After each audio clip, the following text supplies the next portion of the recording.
でヘルジで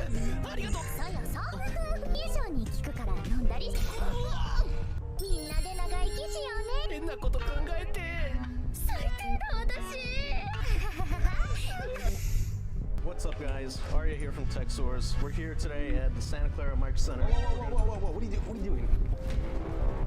I bring this guy over for one Micro Center video, and already he's trying to take over the channel. What is happening, guys? I'm Tech Source, and we are here at the brand new Micro Center location in Santa Clara for a very special video. We got no budgets this time around, and instead, we're gonna walk in there, shop for parts, and build an all ASUS gaming PC. And once I'm done building it, I'm gonna give it away to one of you. Let's get it. I legitimately thought those are real apartments. ああ、人気すぎるのも悩ましいものだね。まあ、こんなに好かれているんだから仕方ないか。So here are the 5 things that I wish I knew before I moved to Japan. So the first thing I wish I knew before moving to Japan is Furusato Nose, or literally meaning hometown tax. Now look, we all know that Japan is not really having the best time making babies right now. We'll pretty much hear about it all the time. And despite what the internet might have you believe, no, there is no such thing as a breeding visa. Although, I'm pretty sure most of them really wishes there was. No.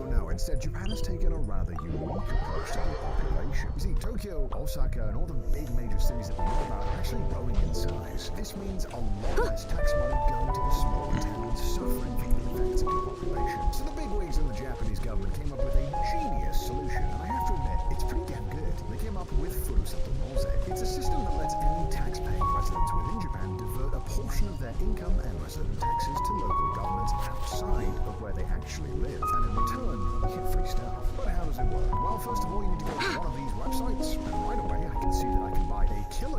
fresh scallops from Hokkaido for 17,000 yen? Do you want some Wagyu beef from Kobe? Well, they got you. Do you want a brand new Sony TV? Well, you can do that too. On most of these websites, you can search by the product that you want or even the town that you want to support. As long as the item you want ケーキに乗った王冠のように予想外のサプライズだね。 It's not a payment, but basically is. It's typically about 3 times the cost of the normal item, and you have to pay up front. Then you make sure you file it on your taxes, and you'll get that amount deducted from your overall tax bill. Basically, in a really long-winded way, you're making it free. Obviously, a system like this does have some downsides. You do need a lot more cash up front to buy the thing that you want, and you don't really get to decide when the product comes. So if you're buying fresh produce, for example, you kind of have to be ready to fix it and use it immediately when it shows up. But overall, it's a pretty amazing system that supports areas of Japan hurting with the effects of depopulation, and you get free stuff. This video is sponsored by Girls Frontline 2 Exilium. Girls Frontline 2 Exilium is a 3D strategy RPG sequel to Girls Frontline, available on mobile and PC, featuring a non-photorealistic rendering art style based on physically based rendering technology. Core gameplay is based on turn-based tactics and RPG elements. You take the role of the commander, leading tactical dolls through contaminated zones, battling enemies and overcoming obstacles during missions. But don't worry, there's also new content. なんとも荒れ果てた大地だ。この僕が水の恵みを与えてやろう。 For Springfield, Perry, and Nectar. But let's talk about Springfield. There's a new Springfield outfit available at a limited time. Scale mechanics can also for training dance with Springfield. But let's not forget about Perry's illegal weapon, Amanita, a high-performance SMG assigned to Perry, based on the MP5H1. But the standard procurement banner will be updated with a new elite doll, Faye, which you can get for free after completing in-game tasks during the limited time event. You can claim 30 targeted access permissions and 10 access permissions to assigned events. And you can do all of these. But wait, there's more. You can join these and create a hub. 受け取るといい。 Create your own avatar. こほん、僕が許そう。 Pieces and more exclusive rewards. So if you want to download Girls Frontline 2 Exilium today, smash that link in the description down below, or use the QR code on screen right now to start playing today. You're probably also wondering, what is it that I bought on this system? And I am proud to tell you I have spent thousands of my tax dollars on Japanese wine, which makes for great gifts, a lot of beer, Wagyu beef, some towels, even the big-ass Sony TV in my living room. I think a 55-inch OLED screen TV. It's ridiculous, and I can't believe there's a system where you can get this stuff. And since its start in 2008, donations amount have increased from 54 million in the first year to $6.5 million in 2023. So clearly, it's becoming way more popular in Japan. It's something that I wish I knew when I moved here. お披露目だ。低温調理。限界に沈め。宝探し。これもまた一興です。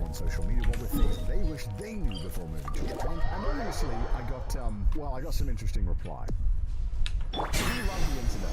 One thing that my viewers wish they knew were the pains of having a middle name. Yes, I know, shockingly, if you're in a Western country, we do take it for granted that a lot of people have middle names. It's quite normal, but then they don't really do middle names. So your cute middle name, Timothy, might just end up breaking every single website and booking forever.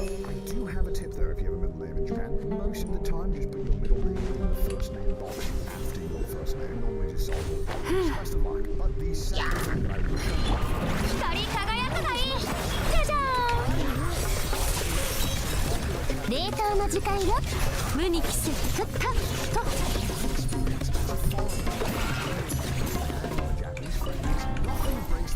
Quicker than singing Japanese songs at karaoke. It is inevitable if you are drinking in Japan that you will end up at karaoke eventually. It is okay to not sing at karaoke, but if you want to really be involved in the vibe, you can join in. 時に埋もれた宝か。 But I do remember a time where I was out with 5 Japanese friends, and it was my turn to pick a song, and I picked I'm Not Okay by My Chemical Romance. And they didn't know the song, so I just looked really weird while I'm screaming my heart out, crying, I'm not okay. And I should have just learned a bloody Doraemon song and made my life easier. Oftentimes in making friends with new Japanese people, there's a bit of an icebreaker situation that we have to get over, and knowing a Japanese song off by heart they'll all know often breaks that ice pretty quickly and gets the conversation going. I think weirdly it just helps show an understanding of Japanese pop culture, as there's no quicker way to become friends with someone than bonding over shared media. And to illustrate this point, I don't think there's any age group in Japan that doesn't know Cruel Angel Thesis from Evangelion. Every single person knows this song in Japan, and if you can sing it, I think it'll help make those awkward situations a little bit more fun. But enough about me. What are some amazing suggestions from our viewers? about sayonara sales. All the foreigners that want to come to Japan is also 僕をたたえよう。目も舌も満足させてあげる。 sayonara sale comes in oftentimes on holidays. 食前に甘いもの。道あふれよ。力よ。や踊りなさい。それ。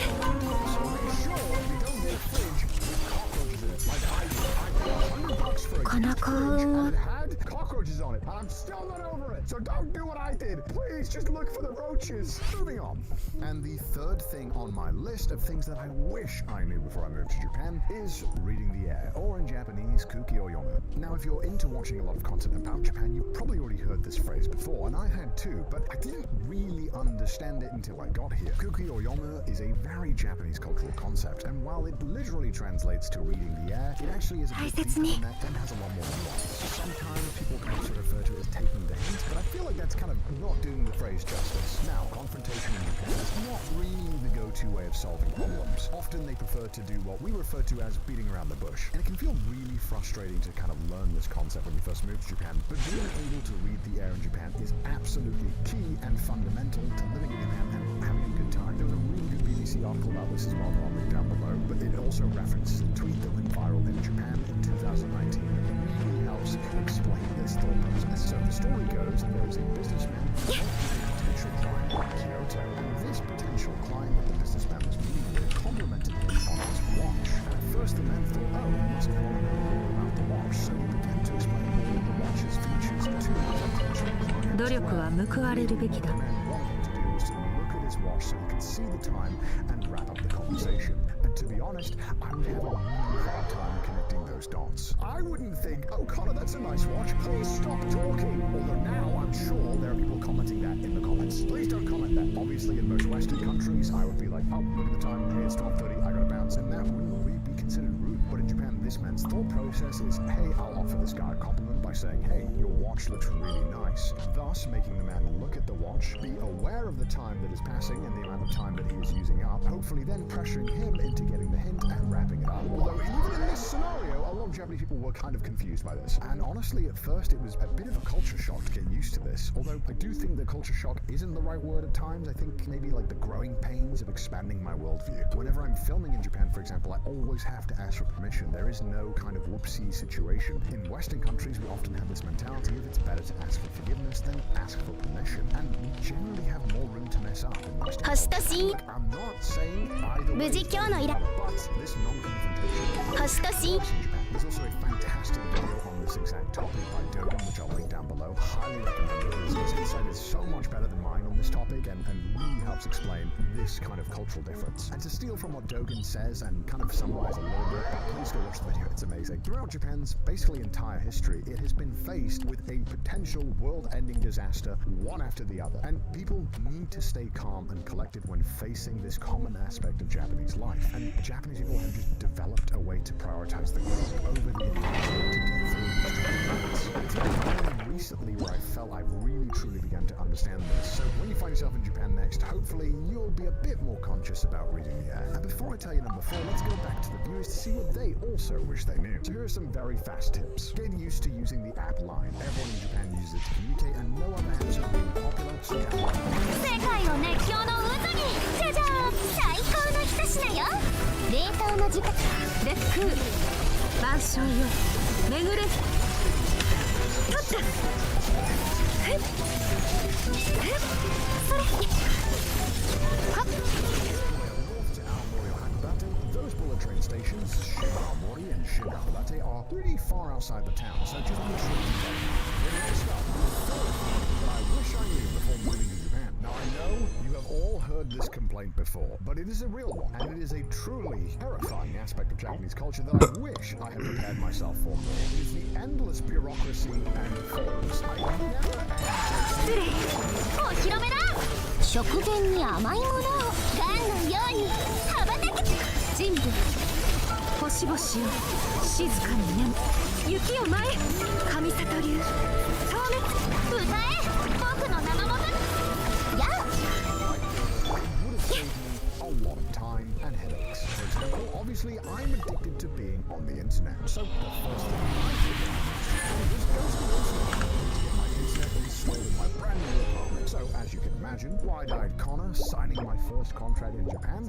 I need a Hanko. I just wasted an hour of my time sitting here. I didn't know I needed a Hanko to get this.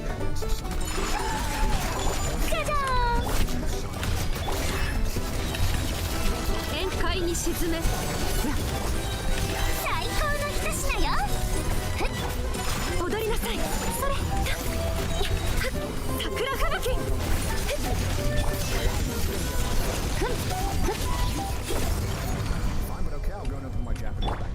What? I need a proof of employment? Okay, that's fine. I'll just go and get my proof of employment from my company. For now. So once I finally got it, I went back to the bank to get my account made. What? My Hanko isn't the correct one? How? But once I finally get that proof of employment, I can go to the bank to get my account made. Why do I need another form? What is it this time? I just want the internet. That's right, I just need to get my proof of this. 雪を前低温調理で空万象よ巡れ光り輝くがいいガンのように羽ばたけ滅ふんやふん Also, just knowing the different types of visa, what you can do and all of them, is also really important. Knowing who to talk to if stuff goes wrong. So remember, all those facts are true and based off real life living in Japan. But enough about me. What do the viewers think of some things that you should know before moving to Japan? Some people mention that they wish they had gone to more cultural events. Oftentimes in Japan, there are large cultural events and loads of festivals that are easy to miss. You can look online on what's happening.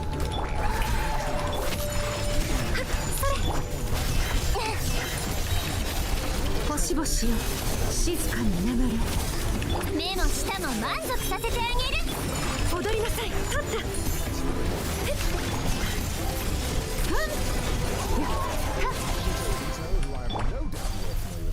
Suggest learning a bit of local dialect, which I do agree with because I live in Tokyo and whenever I go to Osaka,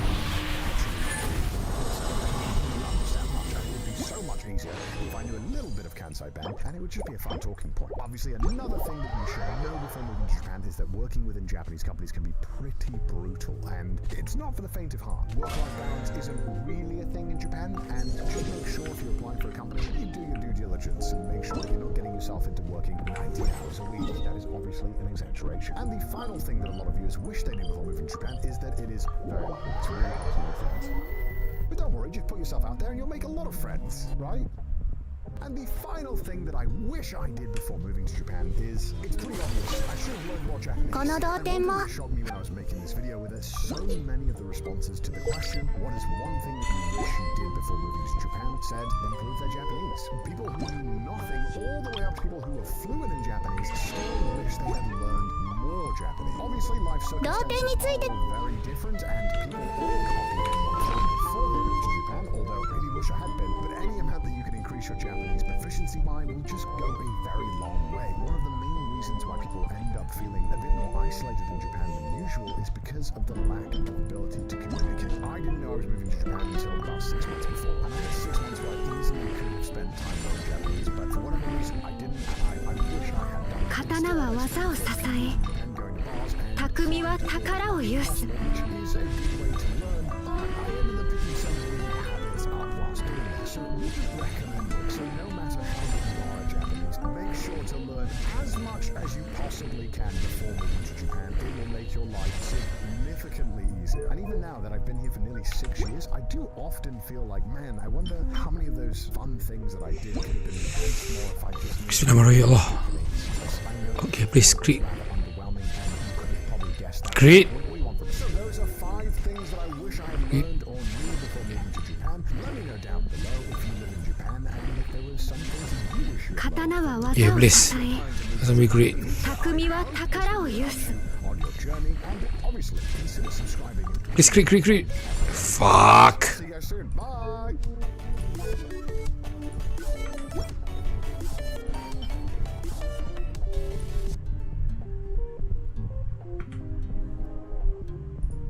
'Banyak Titanosaurus dekat situ kan. Dengan lagu dia yang teneneng ten aku macam ouch gila.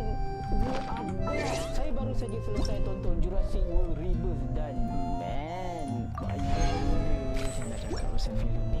Baik, filem Jurassic World Rebirth adalah filem yang ke-7 Katana wa waza o sasae, dan kali ni Takumi wa takara o yusu. Edwards, pengarah yang pernah bagi kita filem Godzilla 2014 dan juga Rogue One A Star Wars Story. Kali ni dia bertempat 5 tahun selepas Jurassic World Dominion dan dia mengisahkan tentang sekumpulan askar upahan ni. Diorang kena pergi ke pulau dinosaur untuk dapatkan darah dari 3 dinosaur yang terbesar dari setiap region. Raja laut Mosasaurus, Raja darat Titanosaurus dan Raja langit Quetzalcoatlus. Okey, macam mana saya nak mula? Okey, saya adalah huge fan of Jurassic Park. Dari kecil こののどかな時間がもっと banyak mainan-mainan diorang. Saya mengikuti perkembangan franchise